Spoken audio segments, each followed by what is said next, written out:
자, 이번에 이 촛불 집회를 보면서 대통령이란 제목의 책을 쓰신 국회의원이 계십니다.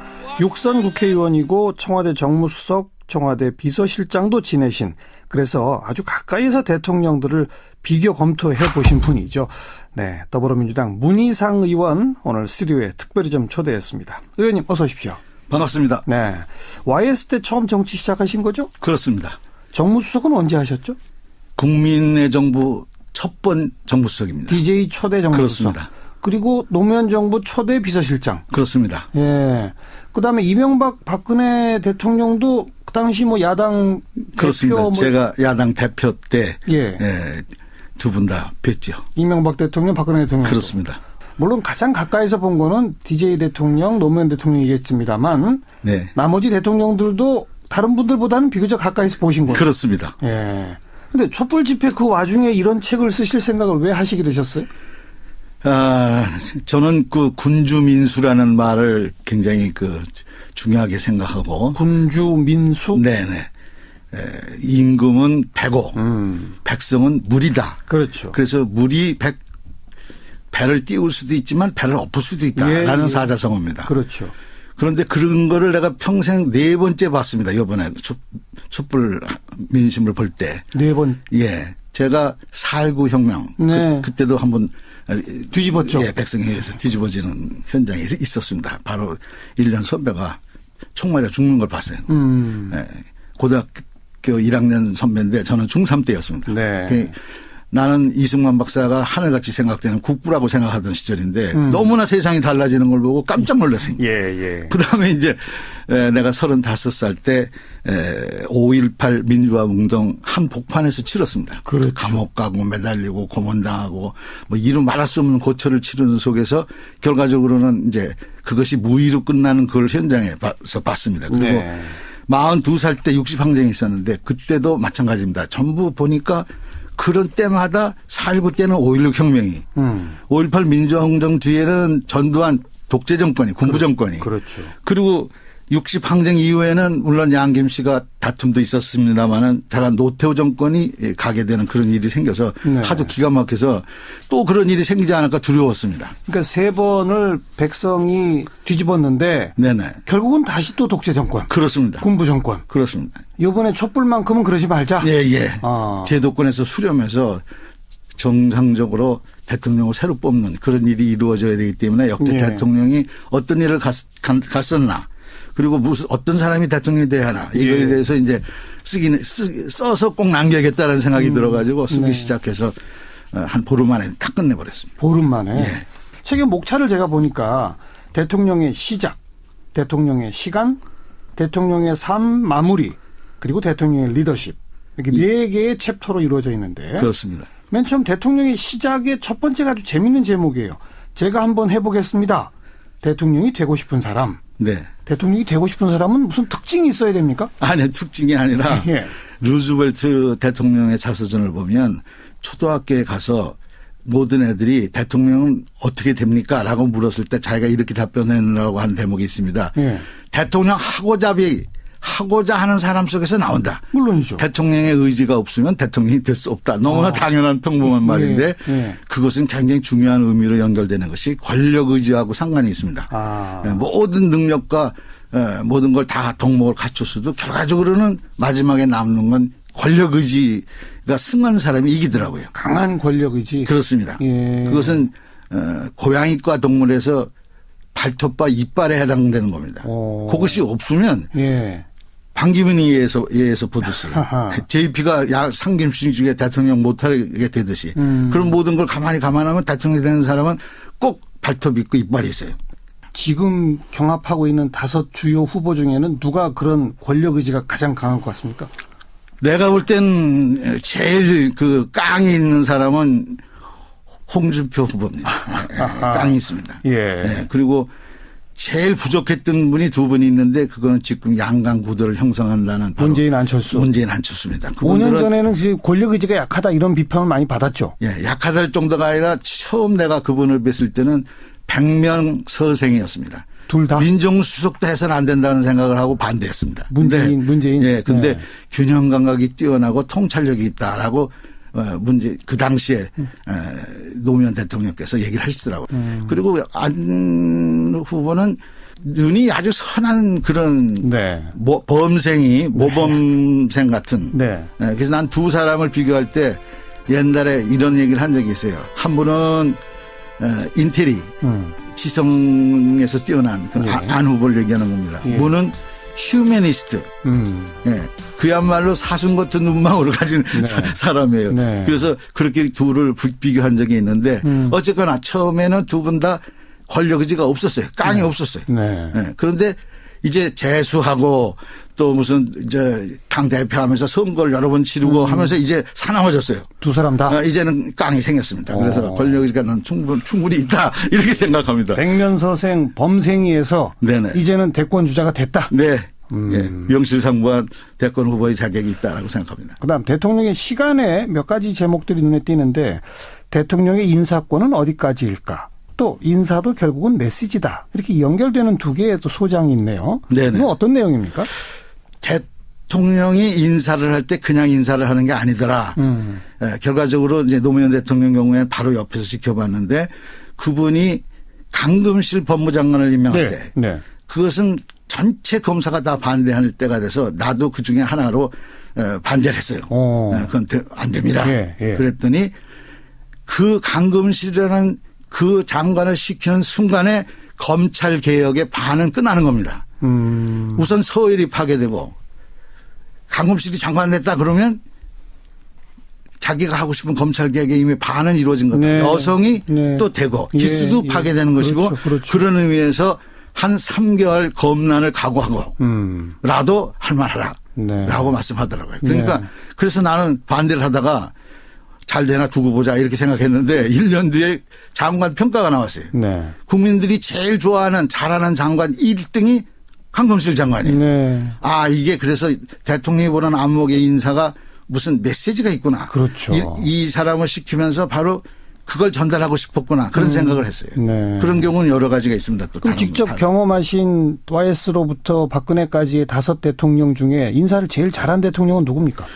잘했다기보다는 원칙 있게 밀었다 그렇게 볼 수 있는 거는 김대중 정부는 3개의 확고부당한 인사 원칙이 있었습니다. 일단 대탕평책의 원칙이라 지역 안배를 아주 확실하게 하고 싶어 했어요. 예. 뭐 호남을 더 많이 챙기라가 아니라 최소한도 영남의 2분의 1을 남겨야 된다. 인구 비율 맞게. 인구 비율 그렇죠. 해가지고 그 당시에는 엉망이었습니다. 전혀 그 비율이 맞지 않았어요. 호남 출신으로는 아무것도 되지 못했어요. 네. 그래서 이제 그런 대탕평의 원칙, 그다음에 적소의 원칙. 적절하지 않은 장소에 적절하지 않은 사람이 가서 앉으면 사고가 난다. 뭐 당연한 얘기죠. 예, 아주 너무나 당연한 얘기인데 이제 그게 있었고, 그다음에 신상 필벌의 원칙. 이제 그런 원칙이 있었고. 그 원칙을 DJ 정부가 그래도 가장 잘 지켰다? 잘 지킨 중에 하나가 아닐까라고 생각하고 그 대신 제도화하는 데 좀 실패를 했어요.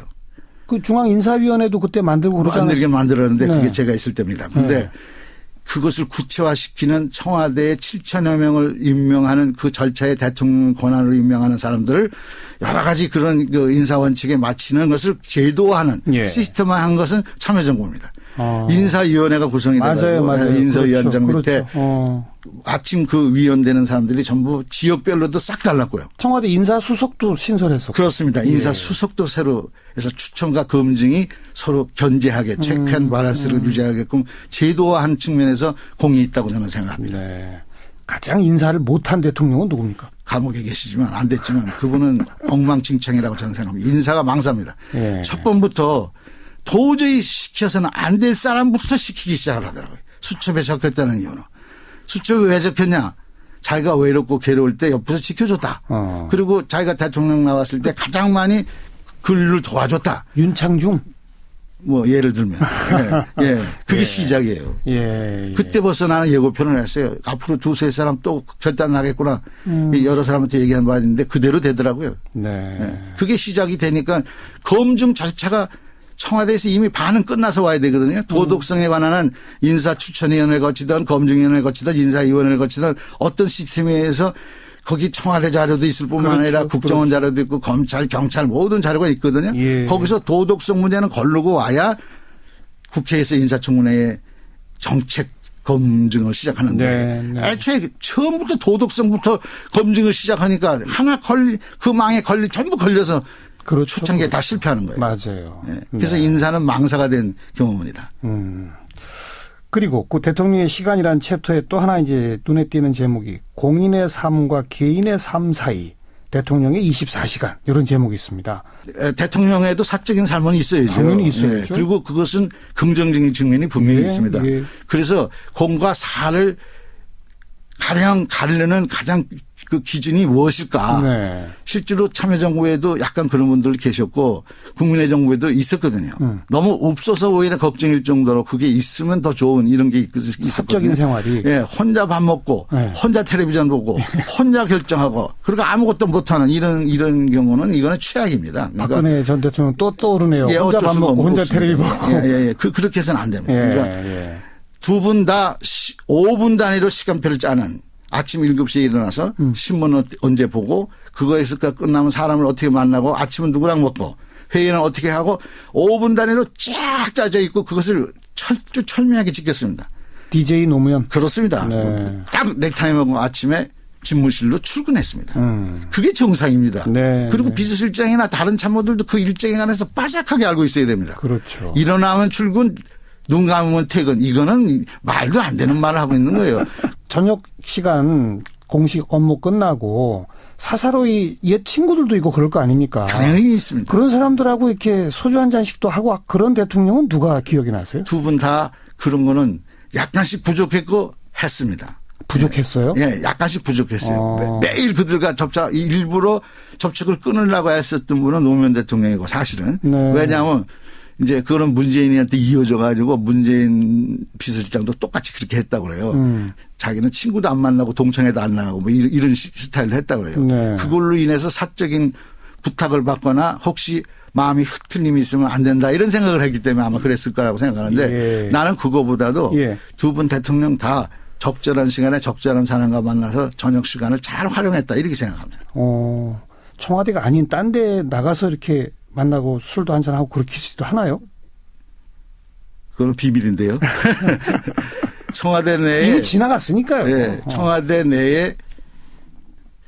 내에 바깥으로 나갈 수 있는 문이 정문 외에 한 군데 있습니다. 네, 대통령 비서실장 공관하고 통하는 게 하나 있어요. 네, 거기 오셔서 뭐 좋아하시는 약주도 드셨고 뭐 이게 그게 또 이상하게 노래방 기기가 하나 있어가지고 그런 적도 있고 그렇습니다. 비서실장 공관에 오셔서? 네네.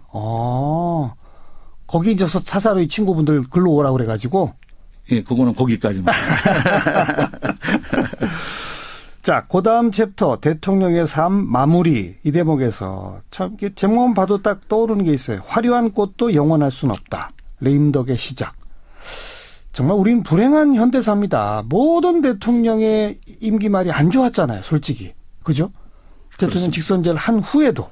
그렇습니다. 이거 어떻게 봐야 됩니까? 대체로 3년 차부터 레임덕에 빠집니다. 그때부터 대통령께서 자기 일테면 법대로 합시다라고 나오면 국민의 의사를 무시하자 그런 뜻입니다. 그게. 네. 여론을 무시해도 좋다는 얘기예요. 네.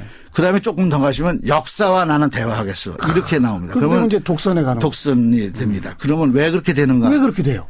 제도적으로 대통령 중심제가 되니까 제왕적 대통령제를 아무리 혐오해도 소용이 없이 그렇게 가는 거예요. 그래서 모든 정보를 독점하게 돼요. 그런데 그 정보가 전부 대통령 입맛이나 구미에 맞고 평상시에 언행에 맞춰서 다 올라가게 돼 있어요.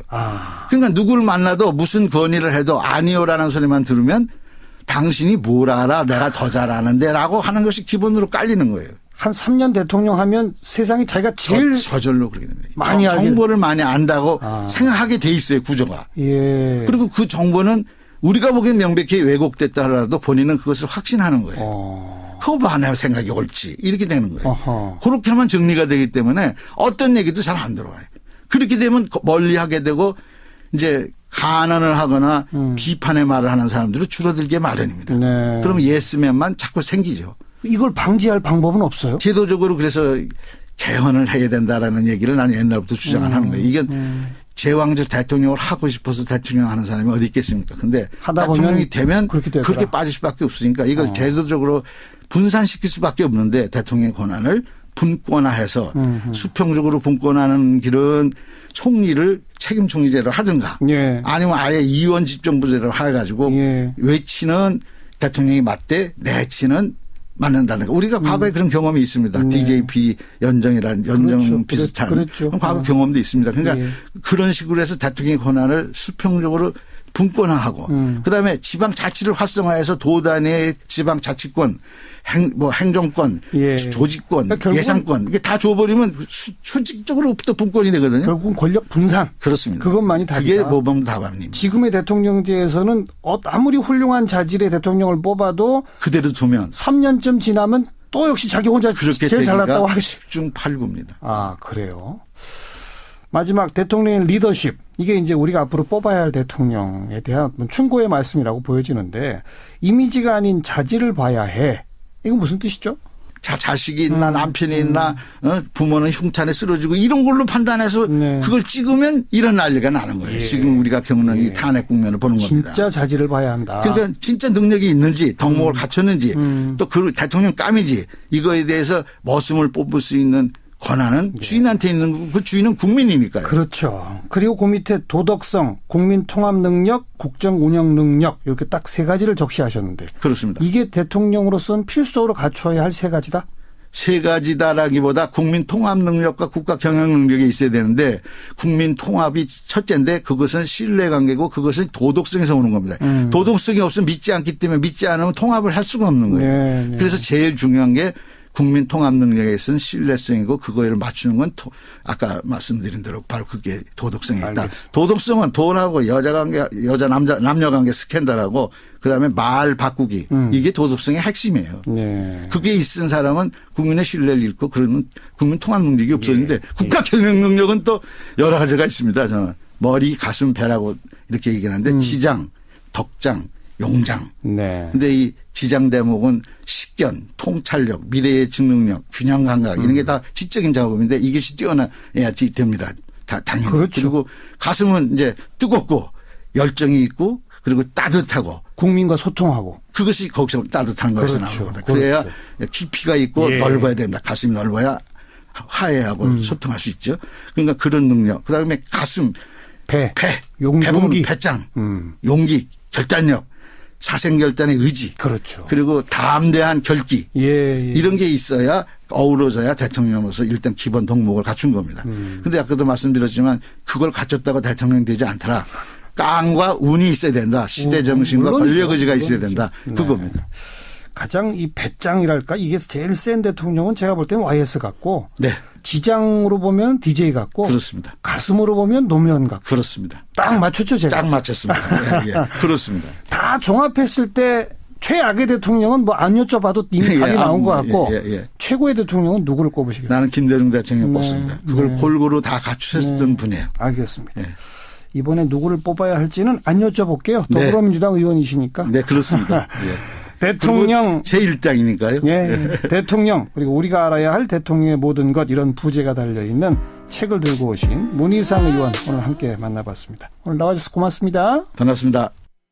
촛불 민심을 볼 때. 네 번. 예. 제가 4.19 혁명. 네. 그때도 한번 뒤집었죠. 예, 백성회에서 뒤집어지는 현장에 있었습니다. 바로 1년 선배가 총 맞아 죽는 걸 봤어요. 예.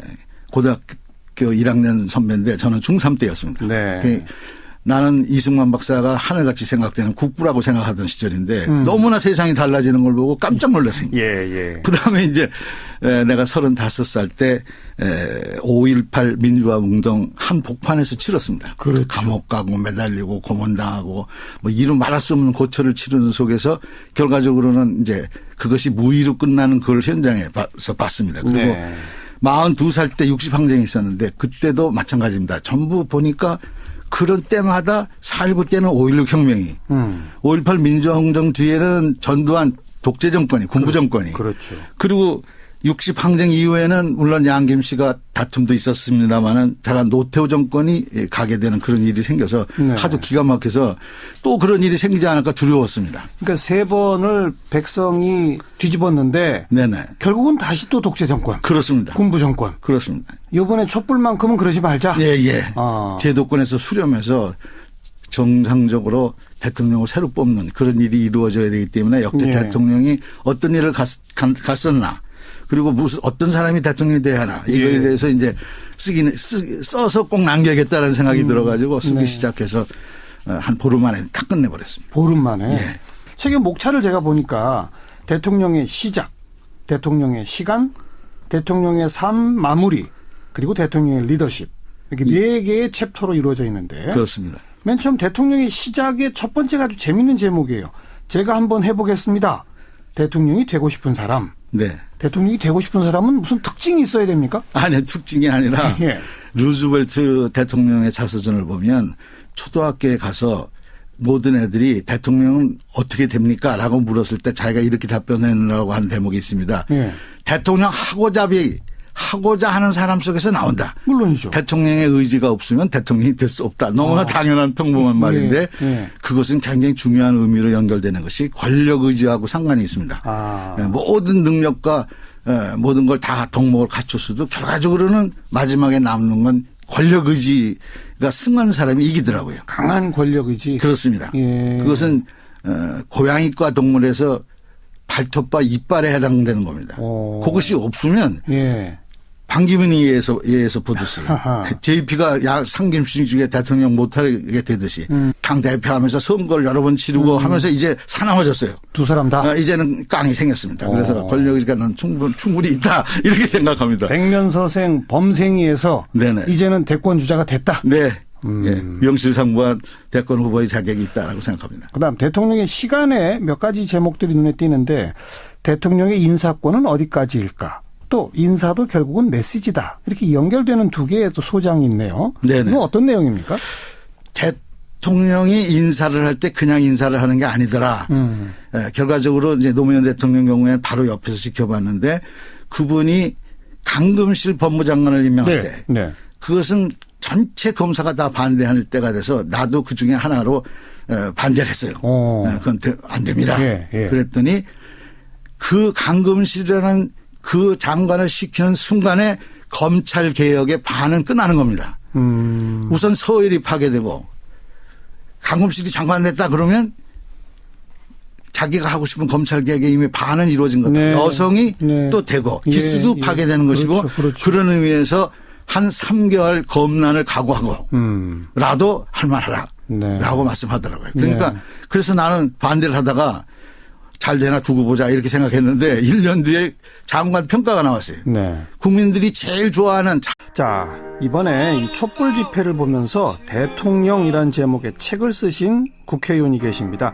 육선 국회의원이고 청와대 정무수석, 청와대 비서실장도 지내신, 그래서 아주 가까이서 대통령들을 비교 검토해 보신 분이죠. 네, 더불어민주당 문희상 의원 오늘 스튜디오에 특별히 좀 초대했습니다. 의원님 어서 오십시오. 반갑습니다. 네, YS 때 처음 정치 시작하신 거죠? 그렇습니다. 정무수석은 언제 하셨죠? 국민의 정부 첫 번 정무수석입니다. DJ 초대 정무수석. 그렇습니다. 그리고 노무현 정부 초대 비서실장. 그렇습니다. 예. 그다음에 이명박 박근혜 대통령도 그 당시 뭐 야당 그렇습니다. 대표 제가 야당 대표 때 예. 두 분 다 뵀죠. 이명박 대통령, 박근혜 대통령. 그렇습니다. 물론 가장 가까이서 본 거는 DJ 대통령, 노무현 대통령이겠습니다만 네. 나머지 대통령들도 다른 분들보다는 비교적 가까이서 보신 거예요. 그렇습니다. 예. 근데 촛불 집회 그 와중에 이런 책을 쓰실 생각을 왜 하시게 되셨어요? 저는 그 군주민수라는 말을 굉장히 중요하게 생각하고. 군주민수? 네네. 임금은 배고, 백성은 물이다. 그렇죠. 그래서 물이 배를 띄울 수도 있지만 배를 엎을 수도 있다라는 사자성어입니다. 그렇죠. 그런데 그런 거를 내가 평생 4번째 봤습니다. 이번에. 그런 모든 걸 감안하면 대통령이 되는 사람은 꼭 발톱 있고 이빨이 있어요. 지금 경합하고 있는 5 주요 후보 중에는 누가 그런 권력 의지가 가장 강한 것 같습니까? 내가 볼 땐 제일 깡이 있는 사람은 홍준표 후보입니다. 깡이 있습니다. 예. 네, 그리고 제일 부족했던 분이 두 분이 있는데 그거는 지금 양강 구도를 형성한다는 바로 문재인 안철수입니다. 5년 전에는 권력 의지가 약하다 이런 비판을 많이 받았죠. 예, 약하다 정도가 아니라 처음 내가 그분을 뵀을 때는 100명 서생이었습니다. 둘 다? 민정수석도 해서는 안 된다는 생각을 하고 반대했습니다. 문재인. 예, 근데 네. 균형 감각이 뛰어나고 통찰력이 있다라고 그 당시에 노무현 대통령께서 얘기를 하시더라고요. 그리고 안 후보는 눈이 아주 선한 그런 네. 범생이 모범생 같은. 네. 그래서 난 두 사람을 비교할 때 옛날에 이런 얘기를 한 적이 있어요. 한 분은 인테리, 지성에서 뛰어난 그 예. 안 후보를 얘기하는 겁니다. 예. 분은 휴머니스트. 예. 그야말로 사슴 같은 눈망울을 가진 네. 사람이에요. 네. 그래서 그렇게 둘을 비교한 적이 있는데 어쨌거나 처음에는 두 분 다 권력 의지가 없었어요. 깡이 없었어요. 네. 예. 그런데 이제 재수하고 또 무슨